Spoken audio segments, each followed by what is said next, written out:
வானத்தையும் பூமியும் சர்வத்தையும் படைத்த எங்கள் அன்புள்ள ஆண்டவரே, உம்மை துதிக்கிறோம் ஆண்டவரே.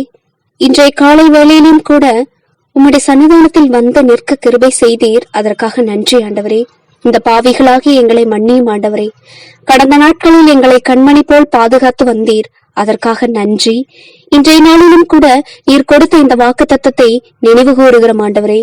ஆபிரகாமுக்கு நினைவு கூர்ந்தது போல அடியார்களுக்கும் நினைவு கூற வேண்டும் என்று உம்முடைய சன்னிதானத்தில் வந்து நிற்கிறோம் ஆண்டவரே. அப்பா, இதை கேட்டுக்கொண்டிருக்கிற ஒவ்வொரு பிள்ளைகள் மேலும் கடந்த நாட்களில் ஏதாவது பலகீனங்களில் இருந்தால் அந்த பிள்ளைகள் மேல் உம்முடைய பலத்தை பூரணமாய் நல்கி தகப்பனே அவர்களுக்கு ஜெயத்தை கொடுக்கும்படிக்காக வேண்டுகிறோம் ஆண்டவரே. வீடு கட்டி பாதியோடு நிற்கிற உம்முடைய பிள்ளைகளுக்கு தகப்பனே உம்முடைய பலத்தால் முழுமையாய் கட்ட கிருபை செய்யுங்கப்பா. வீடு இல்லாதவர்களுக்கு உம்முடையத்தால் வீடு கொடுக்க கிருபை செய்யுங்கப்பா.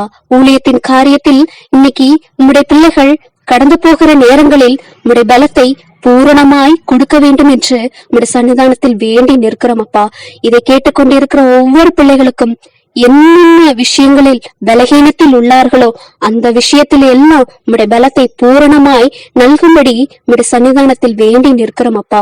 இவையாவும் இயேசு கிறிஸ்துங்கிற வல்லமையுள்ள நாமத்தின் மூலியமாய் ஜெபிக்கிறோம். எங்கள் ஜெபம் கேளும் நல்ல பிதாவே, ஆமேன்.